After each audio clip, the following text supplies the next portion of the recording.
আমন্ত্রণ জানাচ্ছি এটিএন নিউজের নিয়মিত আয়োজন popular life insurance company limited বিস্টক অনুষ্ঠানে।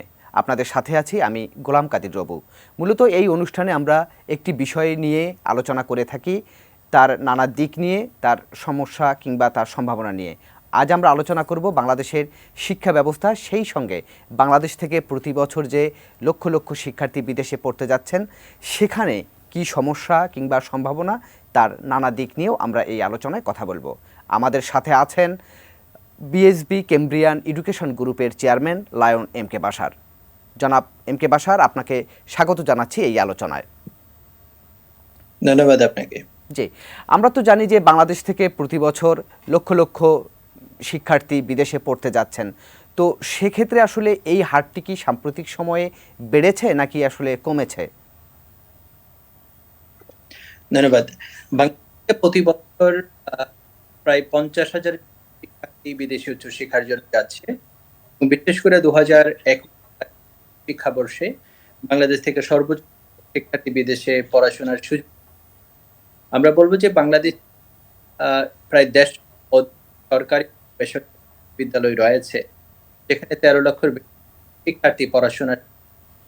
কিন্তু এখানে যে সকল বিষয়গুলোতে পড়ানো হয়, পড়াশোনা শেষ জব মার্কেটে যাবে বা সেগুলো আসলে উপযুক্ত। আমরা অনেক নিয়ে এখন আমাদের চালিয়ে যাচ্ছি, যার শিক্ষার্থীরা বিদেশে যাওয়ার। অন্যদিকে আমরা যদি বলি যে শিক্ষার্থী পড়াশোনা করছে, তারা জবের বাংলাদেশে এনাফ সুযোগ নেই, তাদেরকে বিদেশে যেতে।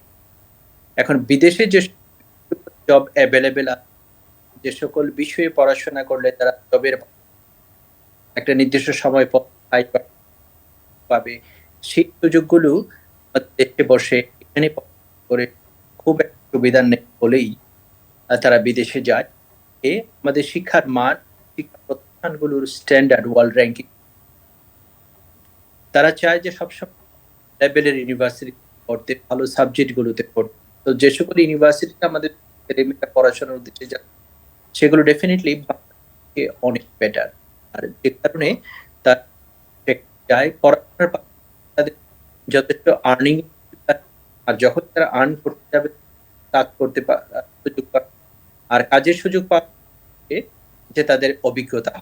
এই কারণেই অভিজ্ঞতা অর্জনের লক্ষ্যে এবং কাজের সুবিধার পড়াশোনার পাশাপাশি তারা দাম বাড়তে পারে, আয়োজনের মধ্যে একজন শিক্ষার্থী বিদেশে পড়াশোনা করতে পারে যায়।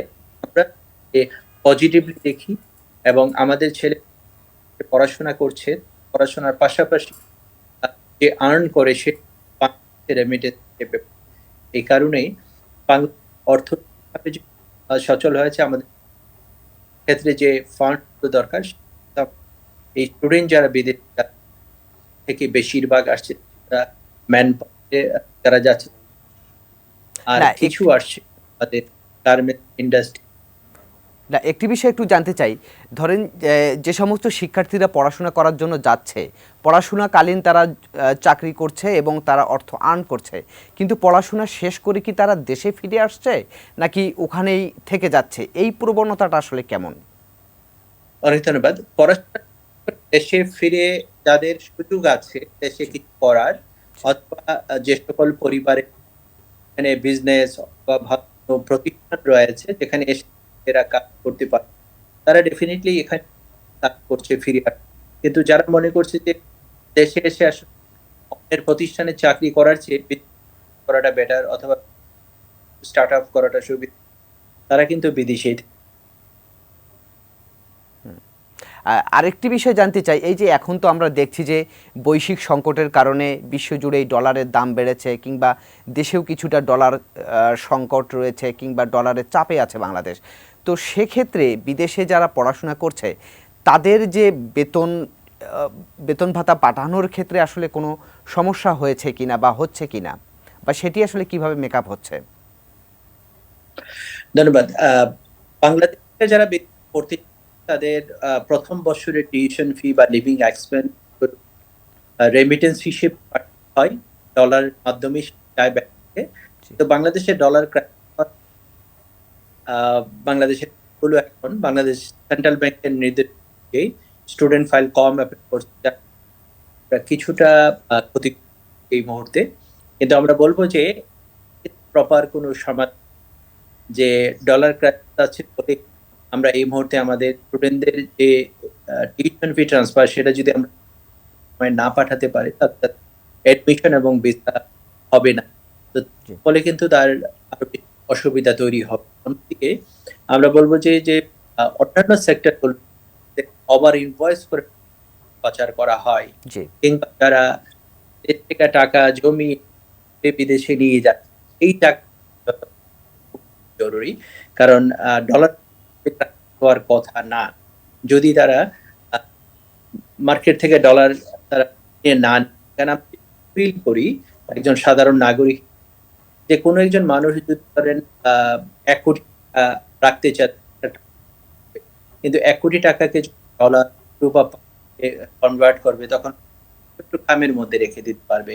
তো যারা রিজার্ভ করে তারা হয়তো এই কাজগুলো, এই জায়গাটাই যদি আমরা একটু সচেতন হতে পারি, এবং আমরা যদি আরো বেশি গভর্নমেন্টের ইন্টেলিজেন্সে যারা আছেন তারা যদি খুঁজে বের করতে পারে, তাহলে কিছু মানুষের হাতে হয়তো অনেক বেশি অর্থ আছে, তারা সেই দিকগুলোকে বিগত করার চেষ্টা করছে, অথচ এর জন্য সাফার আপামর জনগোষ্ঠী। এই টাকাগুলোতে আমাদের চিন্তা করা দরকার। তবে ডলার ক্রাইসিসের আমাদের এখন যদি যেগুলো রিলেটেড বিজনেস বা আইটেম আছে কম আনি, কিংবা শিক্ষার্থীদের যদি আমরা কম, এটা লং রানে না, এখন এইটার কি প্রভাব পড়েছে এখন যারা বিদেশে উচ্চশিক্ষার জন্য যাচ্ছে কিংবা যেতে চাচ্ছে, এই সাম্প্রতিক যে সমস্যাটা সেটা আসলে কতটা ইম্প্যাক্ট ফেলছে সেখানে? এই যে ডলারের যে ক্রাইসিস, কিংবা বাংলাদেশ তো ডলারের কিছুটা চাপে রয়েছে, তো সেক্ষেত্রে আসলে বিদেশে যারা পড়তে যাচ্ছে কিংবা পড়তে যাওয়ার আগ্রহ প্রকাশ করছে, এটি আসলে কোনোভাবে সেখানে বাধা তৈরি করছে কিনা? ওকে, যারা যারা ইতিমধ্যে এডমিশন নিয়েছে, যাদের ব্যাংক ফাইল ওপেন করতে, জি তাদের ডলার ট্রান্সফারে কোনো সমস্যা হচ্ছে না। কিন্তু একেবারে নতুন যারা, তাদের বাধাগ্রস্ত হচ্ছে। তো জানুয়ারি মাস পর গভর্নমেন্ট বলেছিলেন যে স্মুথ হবে। আমরা কিছু কিছু ক্ষেত্রে করেছি, আস্তে আস্তে হয়তো ক্রাইসিসটা অনেকটা দূর হয়েছে, তো সেই ক্ষেত্রে হয়তো সুবিধা। এবং আমরা মনে করি যে ব্যাংকগুলো যদি একটু সহনীয় ভাবে বিষয়টিকে দেখেন, পজিটিভলি দেখেন, তাহলে আমাদের দেশটা অনেক বেশি বিদেশে উচ্চশিক্ষার সুযোগ গ্রহণ করতে পারবে। জি তবে এখানে আরেকটি উল্লেখ করে রাখতে চাই যে বাংলাদেশ থেকে যারা বিদেশে যাচ্ছে, মধ্যে স্কুলে যাওয়ার প্রবণতাটা এখন অনেকটা বেশি আছে। তবে এই ক্ষেত্রে বাংলাদেশ রেস্ট্রিকশন আছে, স্কুল গোয়িং স্টুডেন্টদের জন্য তারা ব্যাংক ফাইল ওপেন করতে পারছে না এবং ট্রান্সফার করতে পারছে। তো এই ক্ষেত্রে যদি স্বাভাবিক নিয়মে ট্রান্সফার করতে না দেয়, তাহলে দেখা যাবে যে সেটা হয়তো ইলিগাল ওয়ে টাকাটা বেশি যাবে। তো সেক্ষেত্রে আমরা মনে করি যে সকল ক্ষেত্রেই যদি লিগ্যাল ওয়েতে রেমিটেন্স ট্রান্সফারের সুযোগ করে দেয়, তাহলে অনেক বেশি শিক্ষার্থী বিদেশে শিক্ষার সুযোগ পাবে। জি জনাব বাশার, আমরাও আশা করি যে খুব শীঘ্রই হয়তো এই সমস্যাটা কেটে যাবে এবং সরকার এ ব্যাপারে দৃষ্টি দেবেন। তো আমরা আলোচনার একেবারে শেষ পর্যায়ে চলে এসেছি। আপনাকে অসংখ্য ধন্যবাদ আমাদেরকে সময় দেওয়ার জন্য। ধন্যবাদ আপনাকে। জি দর্শক, এই ছিল আজকের popular life insurance company limited বিস্টক। আগামীতে আবারও দেখা হবে অন্য কোনো বিষয় নিয়ে। সে পর্যন্ত ভালো থাকুন, সুস্থ থাকুন, এটিএন নিউজের সঙ্গেই থাকুন।